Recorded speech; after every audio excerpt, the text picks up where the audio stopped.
Yeah. So to me, the calendar is like the root material. Like really, it's like all this other stuff we're using. The point of it is to get into the calendar so that when we wake up today, we're not deciding what we're doing today. If I'm deciding what I'm doing today, I'm doing it wrong. Right. Okay. So there's fatigue in that. If you're waking up and looking at your Trello board and picking what tasks you're doing today, right. You're burning energy I don't have to burn.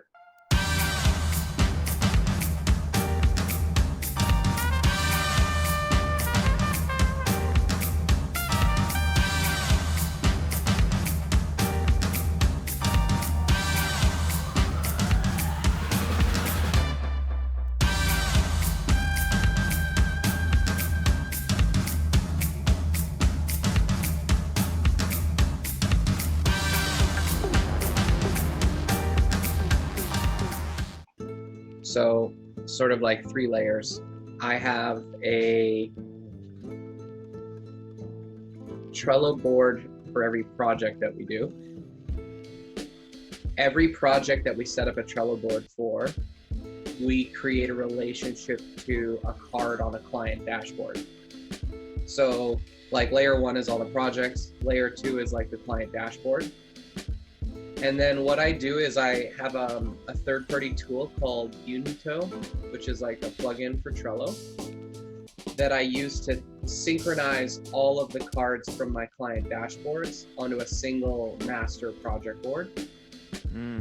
So as cards move through columns on client boards, they move through columns on the one big list of every project that exists board. So that, I mean, from a technological perspective, that's like the answer. Okay. I happen to know that technology is always likely to fall out of reconciliation or go unmanaged in some way. So I wrap all the technology with like human rhythms and like do my best to create process. So like at the end, every project that I set up, I expect to come to a close. And so every project board that I set up, we create from a template, and part of the template that we create our project boards from includes cards that include the actions necessary to close a project. Okay. So every time we're done a project, the last step is that Justin is assigned to a card. He goes through and he makes sure that the Trello board is closed, that the card is moved on the dashboard. It's just like properly put away. In concept, like that's how I play the game. Okay. I've tussled with the idea of making it automated, but there's something valuable about accepting the monkey by actually typing it in, as opposed to me just dropping stuff into his monkey. Into his 100%. Yeah. And so I'm actually against the automation of that. I would like the passing of the monkey is the utmost of importance. Your monkey changed my life. And yeah, it's like game changing. Yeah, right. Hey, this needs to be fixed. This is broken. It needs to be fixed. So all of that going into one list for me is becoming overwhelming, and I'm noticing my clients going through the same thing. Yeah. So this is what you need. Tasks and projects are different things. So you need to absolutely have like a line between buckets. Tasks, projects. Projects, I would run like I run them. So Measurable Genius has a project dashboard, which is the same like relationship. A card on the Measurable Genius dashboard relates to a project Trello board. So when you're like, we're going to go build a program, or we're going to take flow state from version 1 to version 1.1, or whatever the increment of work is, that's no longer like a task thing that you can leave someone on your team account. You can't like throw those tasks all over God's green earth. Right. You have to centralize those tasks, which mean they don't live in your task list or Josh's task list or anyone's task list. They only live on the project board for that project. And all the tasks in that project follow the same process all tasks would always follow. The only difference is they're in a project container.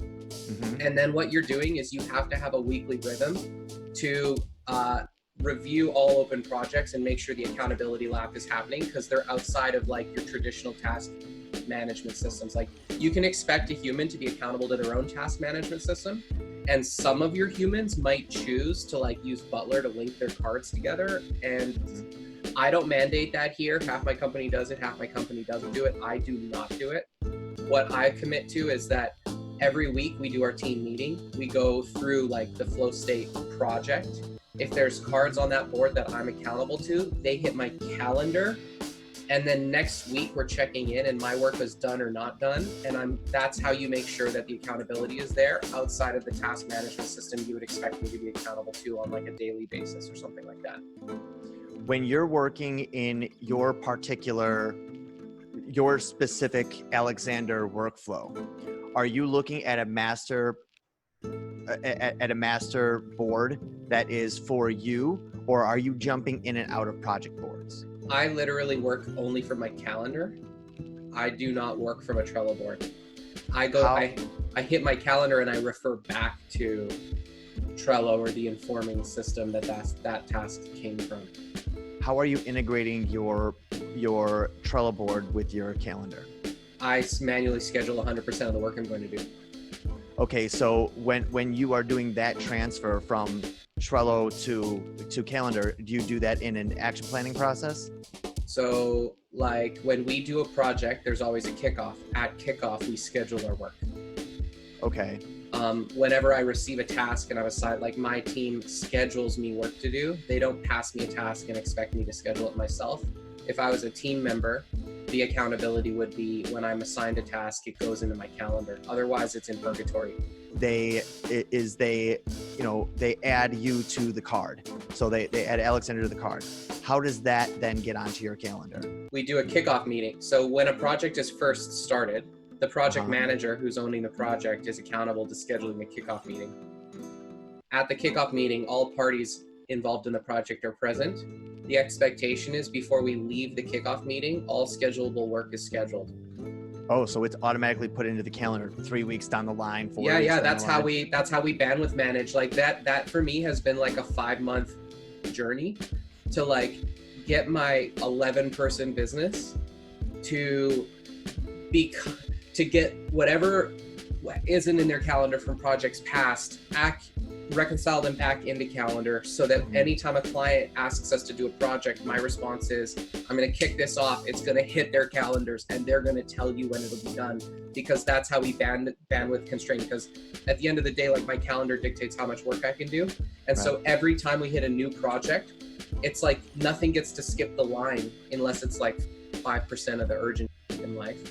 Right. It's like, no. We've already committed to, in Warren's case, 3.5 weeks of work, 100% of Warren's work gets scheduled out at the head of that. What and happens he just drops dates. What happens when there is an additional task added to that project? That almost never happens in my world, but when it does, 70% of my company overschedules properly, 30% underschedule.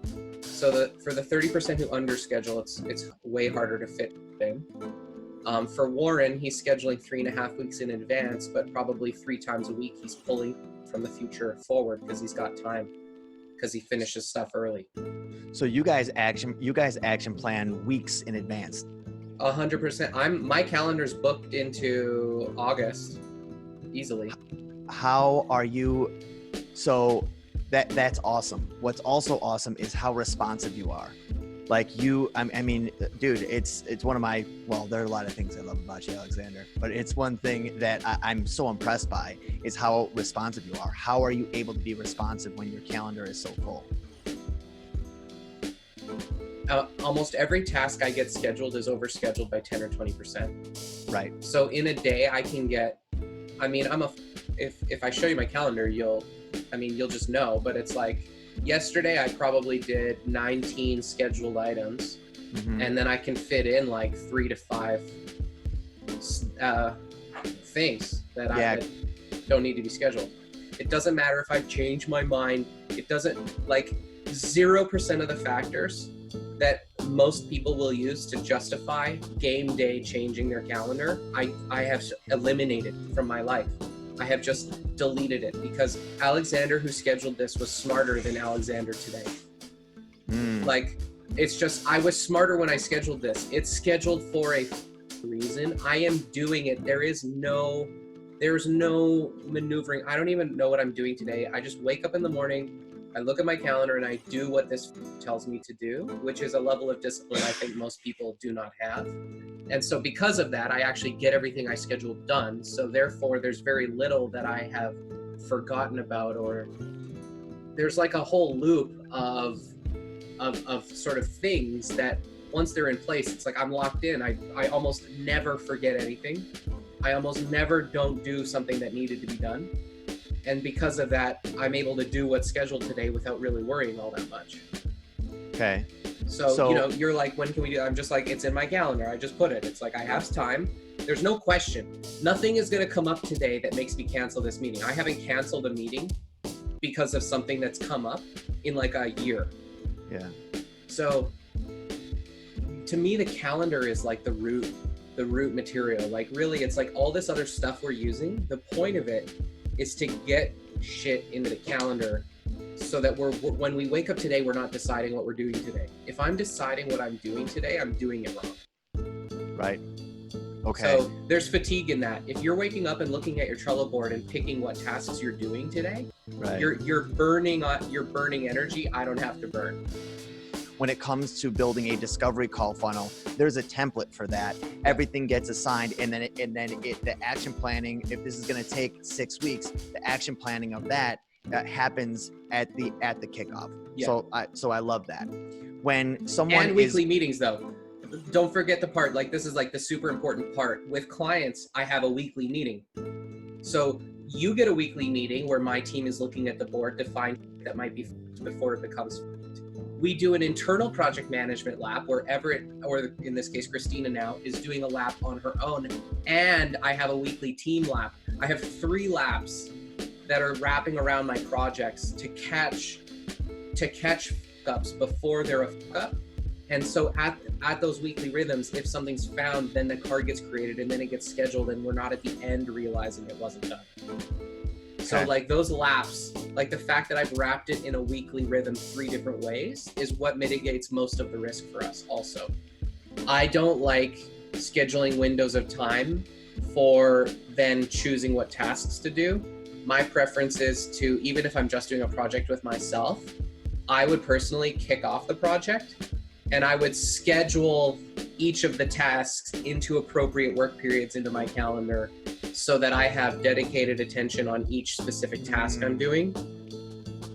Even if it's by myself, I'll kick off a project and schedule the 5 things that need to be done instead of doing blocks of time. Because every time you do a block of time, and then I get to decide. I get to pick which of the 5 things. 1, I will always do the easier things, not the hard thing. And 2, there will be figuring it out time that could have taken place before scheduling. Like the order of tasks. Like scheduling forces you to figure out the order that you should schedule it in also. Right. So that would be the one thing, is just to put the kickoff meeting between planning it and working it so that the kickoff leads to the scheduling. And then when you show up to schedule your work, you're working a specific task.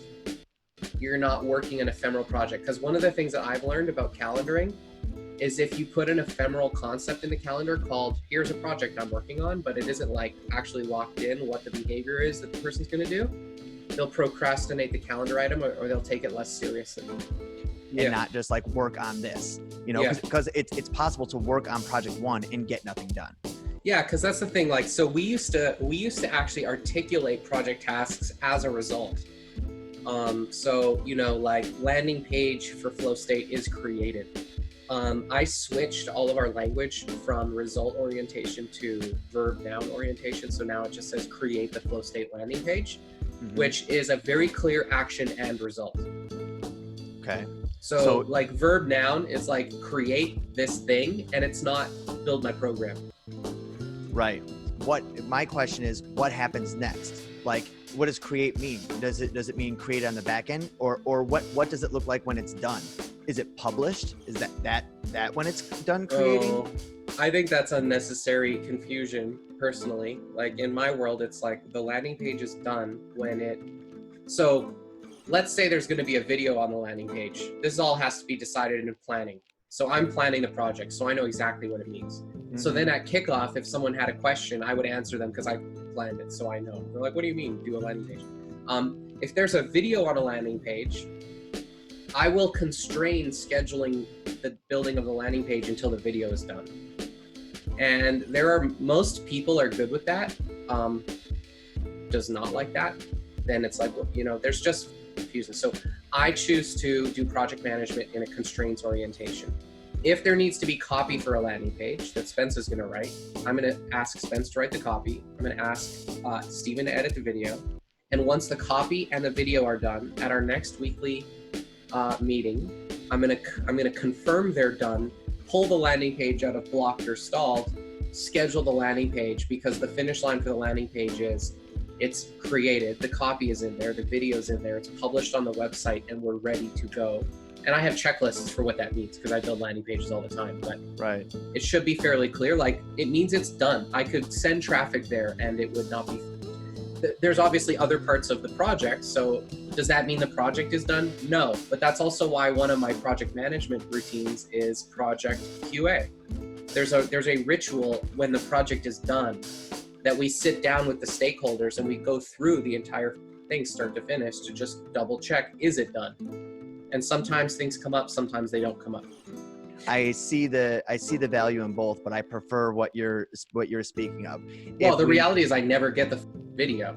So it's like, great, I built 90% of a landing page. Whoop-de-do. Like, I'm so glad I scheduled Christine to build a landing page 3 weeks earlier than she needed to, when she could have done work for another client. So the real thing there is opportunity cost. Like the question is like, yeah, why couldn't you work on this? It's more like, I didn't want to because there's no point, and I'd rather make money on Spencer's account or Man on Fire's account or something where I'm actually going to finish a project than do part of the work to demonstrate effort for no reason. Effort means nothing to me. Right. So, a 90% done landing page is as good as a 0% done. Right. So I might as well just built it like after. Right. That's like the point. It's like, why are we doing it without all the ingredients? It's just like that whole psychology to me is, it's like, you know, I run an IT company. I plug computers in. I like make things work in an office. It's like, you know, why don't you go configure the router, and then when the internet shows up, then, you know, you just plug the internet in or whatever. And it's like, well, you just don't know. Right. Like, so your method is get the internet plugged into the house, then I will configure the router, and now we have internet. Yeah, exactly. Like, the work is in the calendar. Like, if I don't get what I want Warren to do into Warren's calendar today, if I wait a week to get it into Warren's calendar, then he's getting it done 5 weeks in the future instead of 4. I have rolling trains. And so it's like, my job is to like load up the work. Otherwise I end up not getting the work done because I didn't get it into his calendar. Right. And so then the other thing is, it's like first in, first out. So it's like, when can I have this project? It's like, well, you can have it at this time because every other piece of work I've committed to is already in queue. Like, can you imagine going to McDonald's, having like 8 people in line in front of you, then getting to the queue and being like, why can't I have my hamburger first? Right. Like in no world over here does that make any sense. But like in the land of business, the question of why can't I just unreasonably and unrealistically have what I want right this second? I should be able to get it this moment. And that's a sign of like efficiency. Like, so many people are like, the reason I don't have what I want is because I don't have someone sitting right next to me who can like react to every whim and desire that I've got. And I'm like, that's actually stupid. That's not what you want. If you have someone sitting here just able to do whatever the you want whenever you want, 1, whenever you don't know what you want, they're useless. And 2, they're doing a whole bunch of shit at the whim of your impulses, which are quite frankly the biggest risk to your entire business. It's better for me to have a team who is well scheduled so that I might wait a little while, but 100% of what I'm waiting for, I get exactly the way I wanted it to be done. And I have a test in place for my own seriousness. Like, if I'm not willing to wait a week for it, I don't really want it. Getting things quick is not a sign of a successful business. Getting things done is a sign of a successful business. And they're just very different things. Most business owners think quick means better, and it's not better. I don't want it. I don't need it quick. I mean, I earn quick to the degree I hire more people. And even still, I want to make sure that people I hire are booked at least a week out. If I'm getting anything sooner than a week, I'm concerned about what they're doing for the next week. Like, what's their job? I don't know what their job is. If they're like, hey, what should I do today? I'm like, you're underutilized. Like, right. How do you not have a calendarized list of work to be doing? Right. So, I mean, there's trade-offs. 4 weeks into the future is undesirable for me. Like, I think 4 weeks like is an indication, and we're hiring more copywriters and an ad buyer. But on the other side of the equation, it's like I'd rather have someone booked 4 weeks into the future than wondering if he has a job tomorrow. And so do you feel like the next best step is for us to integrate with Butler, or to jump straight to Unito? I mean, I'll just share with you that I hardly look at my master projects list. Like, I have that set up and it's working in the background, and I think it's mostly for the benefit of my project managers. But like, from a perspective of like business operations, it's not critical in the least. I don't even need a master dashboard. It's just like, if I wanted to help my team in a moment of confusion understand what the priorities should be, I would go in and I would sort that board by priority, so that they're like, do these 10 projects in this order. That's the only circumstance I would ever use that board in. Everything else in my world is managed through my weekly rhythms. Right. And through kickoff meetings. Right. So the power of organization comes through the consistent iterations of action planning. Dude, I was just talking to Jen about this yesterday. I was like, I have created something magical with the weekly rhythm at Measurable Genius. It's like every week feels like it's its own sprint. I was like, it feels like every week I boot up a video game and I play, and some weeks I win better and some weeks I lose, but it's like I've got in me this feeling of like this like heartbeat, this weekly heartbeat. I'm like, you know, I get to the end of every week and I'm like, oh, okay, we got through the gauntlet. Teeing up projects and properly doing kickoffs is absolutely critical. And then also the weekly rhythms that support making sure that that stuff is happening, and that we're mitigating risk, and we're predicting problems, and we're cleaning things up, and we're ahead of our customers. Like, all of that is happening on a weekly basis. I think that's the rhythms to me are far more important than the technology, and both of those are more important than being able to look at a master board, because it's like, great, I looked at it and I sorted a list, but real life marches on. Right. And ultimately, the foundation is in the weekly action planning, and the intention is to in that weekly action planning, to get stuff into your calendar. And the bridge between those two things is the Trello board, and what needs to be up leveled as critical for that week. And again, I'm just super cautious of Butler, because when things are automatic, they slip through the cracks. I hate Butler. You're talking to an IT guy. I'm a 20 IT guy. I hate automation. I don't automate anything. I haven't automated anything.